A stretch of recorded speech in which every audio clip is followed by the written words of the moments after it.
वालेकुम जी। सबसे बड़ी खबर जो कि इस वीडियो के अंदर मैं आपको देने वाली हूँ ये है कि सबसे अहम तरीन 24 घंटों का आगाज़ हो चुका है। ये शायद वो अहम तरीन 24 घंटे हैं जिसका हम पिछले 24 घंटों से इंतज़ार कर रहे हैं और बार बार कह रहे हैं कि भाई कब फेंटा हो रहा है, कब मसला हल हो रहा है, व्हेन द रियासत is going to clear the mess, when the state is going to take the action, so now it's the action time. लेकिन उस एक्शन टाइम तक पहुंचने से पहले मैं आपको कुछ अहम डेवलपमेंट्स बताना चाहती हूँ। अच्छा, बुरी खबरों के साथ साथ ना कुछ अच्छी खबरें भी हैं। मतलब बुरी खबर ये है कि इस वक्त इस्लामाबाद में आग लगी हुई है। बुरी खबर ये है कि कल जो है वो पाकिस्तान तहरीक इंसाफ ने जो गुजर गया कल, उसके अंदर उन्होंने पुलिस को मारा कुटा, बुलेट इंजरीज दी। बुलेट इंजरी का क्या मतलब है कि गोलियों से, उनके पास असला था, असला है, था कि मैं क्यों बात कर रही हूँ, अभी भी असला है उनके पास, और बुलेट इंजरीज उन्होंने दी और आज उन्होंने रेंजर्स को निशाना बनाया। सो इनका जो पीटीआई वालों का और इन इंतशारियों का जो यूनिफॉर्म के साथ फड्डा है ना, जो वर्दी में बैठे हुए लोग हैं, जो इनको बड़ा खटक रहे हैं और जो वर्दी के साथ ही खुन्नस निकाल रहे हैं और जो बदला निकाल रहे हैं, ये मैं आपको बार बार बता रही हूँ, बहुत महंगा पड़ने वाला है। वो एक हम कहानी सुनते थे ना, शेर आया शेर आया शेर आया, कहानी होती थी कि शेर आया, फिर एक दिन असल में शेर आ जाता था। तो ये जो बार बार ये एटीट्यूड रियासत की तरफ से, इस्टेब्लिशमेंट की तरफ से, हुकूमत की तरफ से दिया जाता है कि जी हम बुर्दबारी का मुजाहरा कर रहे हैं, हम मेच्योर एक्ट कर रहे हैं, तो ऐसे में जो दूसरी साइड चौड़ हो रही है ना फुल टाइम में, जो बिल्कुल ही फैल गए हैं, चौड़े होके बिल्कुल फैल गए हैं, अब उसका वक्त खत्म हो चुका है। उसका वक्त अब ख़त्म हो चुका है और ये आप देखेंगे बिल्कुल वैसे जैसे कि मैं जब आप लोग को बताया करती थी कि इमरान खान जो है वो हुकूमत से बाहर जा रहे हैं। आप लोग नहीं मानते थे, बल्कि आप लोग मुझे नीचे कमेंट में लिखते थे कि कब जा रहे हैं, अभी तक तो गए नहीं, अभी तक तो गए नहीं। फिर मैं आपको लगातार बताती चली आई कि जी इमरान खान अब जेल जाएंगे और जेल जाएंगे। फिर आप लोग पूछते चले आए कि जी कब जा रहे हैं जेल, अभी तक वो गए क्यों नहीं है। तो वो कहता है ना, जी का जाना ठहर गया, सुबह गया या शाम गया। इनको फेंटी नहीं, इनको फेंटा पड़ना है, और ऐसा फेंटा पड़ना है कि इनकी सियासत ख़त्म शुद्ध, इंतशार फितना फैला लेंगे, शायद बहुत ज़्यादा लोगों को और ज़ख्मी भी कर लें। शायद जो इमरान खान का और उससे कहीं ज़्यादा जो मास्टरमाइंड का प्लान है, और जो मास्टरमाइंड का प्लान है वो है खून का, वो है लाशों का, वो शायद एक आधा लाश उनको मिल भी जाए।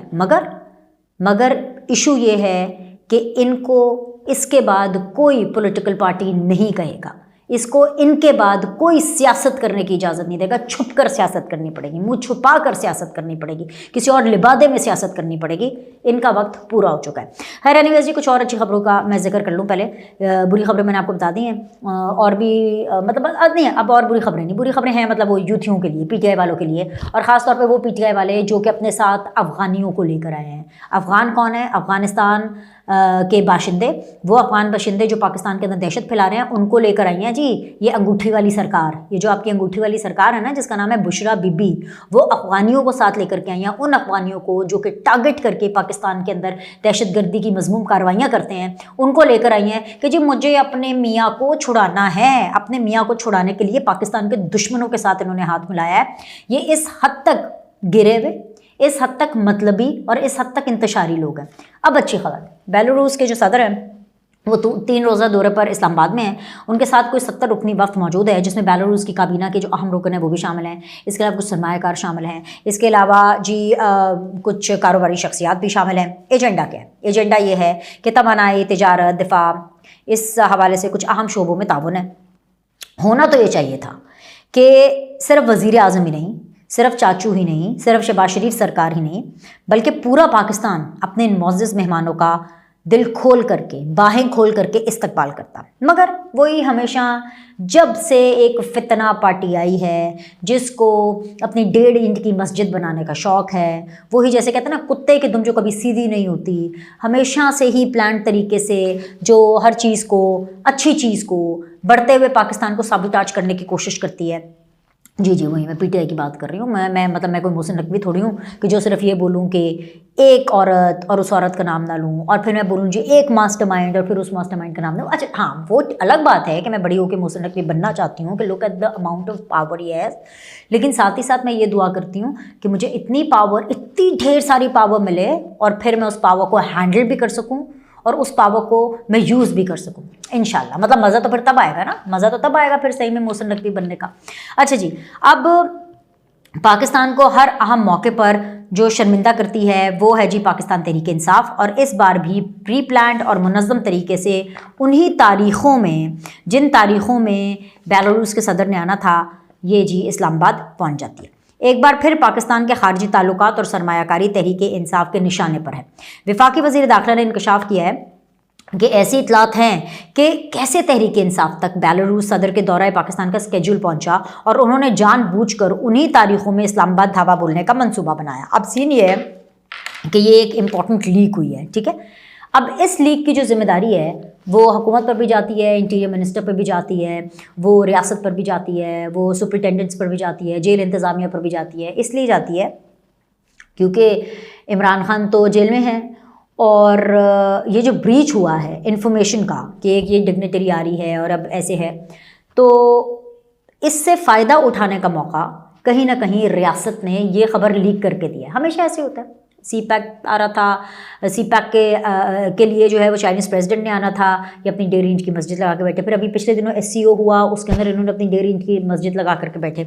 सो ये एक इंतहाई संगीन मामला है कि सियासत की आड़ में तहरीक इंसाफ मुल्क दुश्मनों का एजेंडा पूरा कर रही है और इस बात का ख़ास ख्याल रखती है कि जब भी मुल्क में किसी भी तरह का कोई बड़ा वफ्त आए या सरमायाकारी आने का कोई इम्कान नजर आए तो वो फ़ौरन मुल्क दुश्मनी पर उतर आते हैं और धरना देने इस्लामाबाद पहुँच जाते हैं, ठीक है। वफाकी वज़ीर दाखिला के मुताबिक PTI के धरने में अफगान शहरियों के शामिल होने की इतलात है। अफगान शहरियों के हवाले से मैं आपको एक और बात बताऊँ, 9 मई के हवाले से, पता नहीं क्यों कितनी खबरें चल रही थी, शायद इस हवाले से मैं जिक्र करना भूल गई हूँ किसी वीडियो में, शायद मैंने जिक्र किया हुआ, I just don't remember right now because so much is happening. 9 मई के 10 मुलजिमान को सज़ा हुई, ठीक है, और उन 10 मुलजिमान में 6 मुलजिमान जो हैं वो पाकिस्तानी हैं और 4 मुलजिमान अफ़गानी हैं। यानी 9 मई PTI और ने अफ़गान बशिंदों के साथ मिल करके किया क्योंकि उनको अपना मकसद हासिल करना था और अपने ज़ाती मुफाद के लिए उन्होंने मुल्क को एट स्टेक पे कर दिया, उन्होंने पाकिस्तान की फ़ौज को एट स्टेक पे रख दिया। अगर बेलारूस के सदर के जाने के बाद विच इज़ लाइक टुमारो और may be day after tomorrow, अगर 2 दिन के बाद ये कर लेते और 2 दिन बकौल क्या कहते हैं कि PTI के अभी जैसे कि इमरान खान बाहर आ रहे हैं जेल से, उनको लगता है ना बकौल उनके, अगर वो 2 दिन के बाद ये सारा ड्रामा कर लेते और 2 दिन अगर और रह लेते इमरान खान जेल में तो क्या फ़र्क पड़ जाता? कोई फ़र्क नहीं पड़ता। लेकिन हकीकत ये है कि ना आज इमरान खान जेल से बाहर आ रहे हैं, ना 2 दिन बाद आ रहे हैं, ना अनकरीब आ रहे हैं, ठीक है। अगले साल के अगले साल देखेंगे, इस साल तो वो नहीं आएंगे। ये उल्टे भी हो जाएं तो फिर भी नहीं आएंगे। जो भी जादू तंत्र मंत्र, जितने भी बकरे ज़बा करने हैं, जितने मुर्गियों के गोश्त देने हैं, जितने काले बकरों के ऊपर छुरियां फेरनी हैं, जो चिल्ले काटने हैं, मैं दावे से कहती हूँ ये अंगूठी वाली सरकार चिल्ले काट ले। मुसद्दिक़ा ज़रा इस बात की तस्दीक कर रहे हैं कि PTI के काफ़िले में दहशतगर्द भी मौजूद हैं और ये बात PTI की क़यादत को बता दी गई है। PTI को बता दिया गया था कि अगर इन दहशतगर्दों को लेकर तहरीक इंसाफ आगे बढ़ती है तो काफ़िले में टारगेटेड ऑपरेशन किया जा सकता है जिसमें किसी भी किस्म के कोलैटरल डैमेज, यानी कोई मरता है, कोई ज़ख्मी होता है, किसी को गोली लगती है, कुछ भी ऐसा होता है, किसी को फेंटी पड़ती है या फेंटा पड़ता है, ये कोलैटरल डैमेज है और इसकी जिम्मेदारी PTI पर आयद होगी। वफाकी वज़ीर दाखिला के मुताबिक तहरीक इंसाफ अपनी तहरीक को कामयाब बनाने के लिए लाशें चाहती है और इसीलिए रियासत को उकसाया जा रहा है। पुलिस एहलकार हों या रेंजर्स एहलकार बुलेट इंजरीज का शिकार हो रहे हैं, जिसका मतलब है कि मुजाहिरीन असला बरदार हैं और चाहते हैं कि पुलिस मुश्तइल होकर जवाबी फायर खोले और उन्हें लाशें मिलें। वफाकी हुकूमत फ़िलहाल सब्र व तहम्मुल से काम ले रही है और अभी तक किसी एहलकार के पास असला नहीं है, वरना इसे जत्थे को हैंडल करना कोई बड़ी बात नहीं है क्योंकि उन्होंने पुलिस एहलकारों को असला ही नहीं दिया। भाई कौन अपने पाकिस्तानियों के ऊपर, कौन अपने लोगों के ऊपर जो है वो फायर खोलता है। लेकिन अब बात अपनों से आगे चली गई ना, अब तो गैरों को भी शामिल कर लिया। और गैर भी कौन से, गैर भी कोई न्यूट्रल नहीं, गैर भी कोई ऐसे वैसे नहीं, दुश्मनों को शामिल कर लिया, दहशतगर्दों को साथ में शामिल कर लिया। वफाकी वज़ीर दाखिला मोहसिन नकवी ने तस्दीक की है कि तहरीक इंसाफ को ऑप्शन दी गई थी कि वो संगजानी के मुकाम पर धरना दे सकते हैं और एक मुज़ाकराती कमेटी के जरिए मामलात को आगे बढ़ाया जा सकता है। मोहसिन नकवी के मुताबिक हुकूमत को इस ऑफ़र को बानी PTI ने मान लिया था।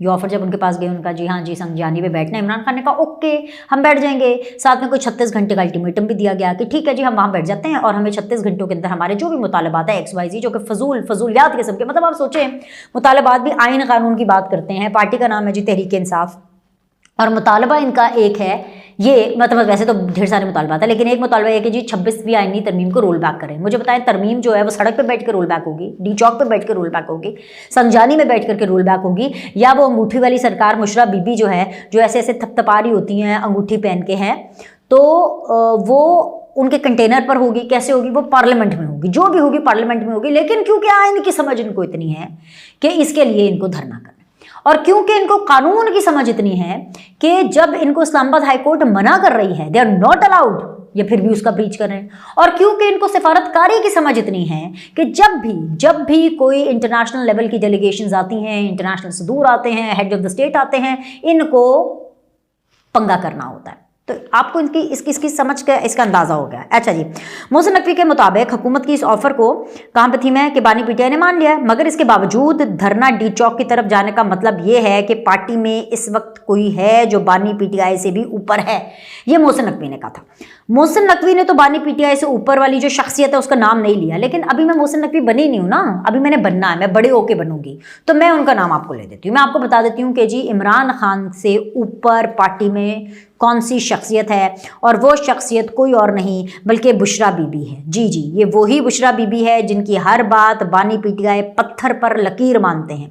तहरीक इंसाफ जब इख्तिदार में आई तब भी यही बुशरा बीबी थी जिनकी इजाज़त से ऐन से उस्मान, ऐन से अलवी, इन जैसे हीरो को चुन चुन कर लाया गया और चलते पाकिस्तान का बेड़ा गर्क किया गया। वजीर आजम तो बानी पीटीआई थे, मगर उन्हें हर काम में बुशरा बीबी की इजाज़त या गो अहेड दरकार होता था। किस हद तक कि बुशरा बीबी जो हैं वो रात को ख्वाब देखती थी, सुबह उठती थी, वो ख्वाब जो है इमरान खान को बताती थी, और इमरान खान इस हद तक जोड़ू के गुलाम थे, इस हद तक उनकी अकल समझ के ऊपर पर्दा है, इस हद तक वो डफर और डम हैं कि जो बुशरा बीबी कहती थी वो मान लेते थे।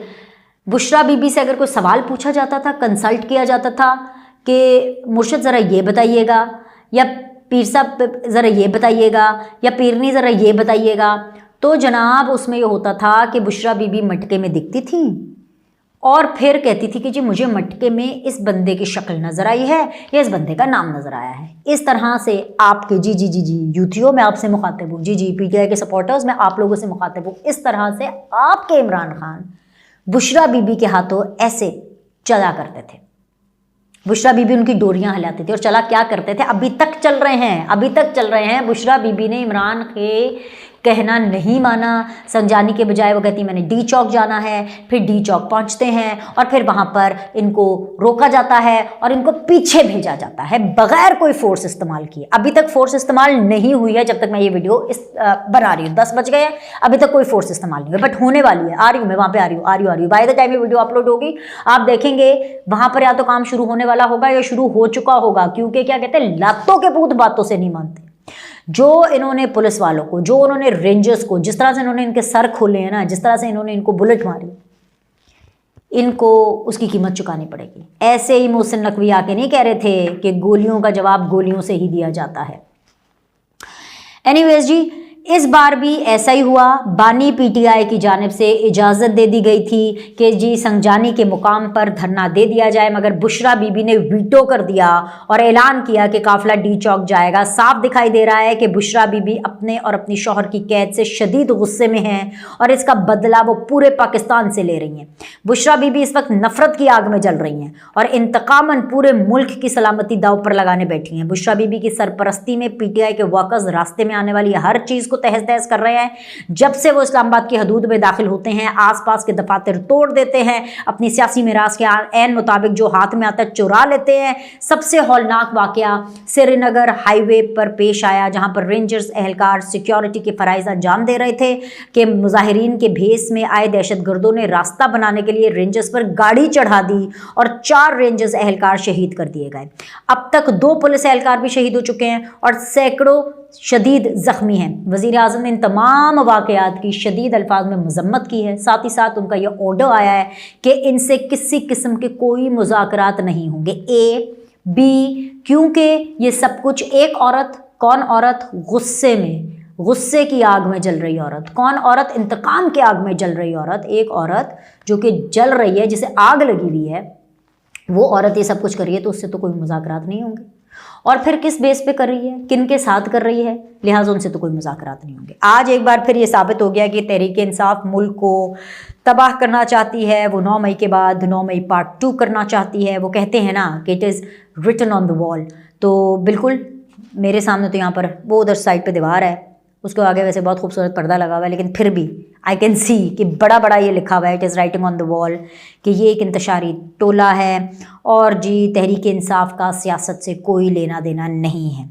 ये सिर्फ़ और सिर्फ फितना और फसाद फैला सकते हैं। पीटीआई की सो कॉल्ड सियासत के आखिरी दिन आज से शुरू हो चुके हैं और लाशों की सियासत करने वाले आज अंधाधुंध लाशें गिरा रहे हैं। हो सकता है कि अपनी सियासत चमकाने के लिए, जहाँ से मैंने अपनी वीडियो का आगाज़ किया था, कि हो सकता है कि अपनी सियासत चमकाने के लिए बानी पीटीआई को आज कुछ लाशें तो मिल जाएं, मगर एक बात मैं 100% वसूख से, अल्लाह के फजलो करम से, अल्लाह ताला बड़ा बोलना बुलवाए, लेकिन अल्लाह के फजलो करम से मैं बड़े वसूख से, और जो विज़न मैंने इस फील्ड के अंदर politically as a student of politics देखा है और समझा है, उस हिसाब से वसूख से कह सकती हूँ कि इनकी सियासत हमेशा के लिए ख़त्म हो चुकी है। अभी के लिए इतना ही। लाइक करें, सब्सक्राइब करें। आपसे अगली वीडियो में मुलाकात करते हैं।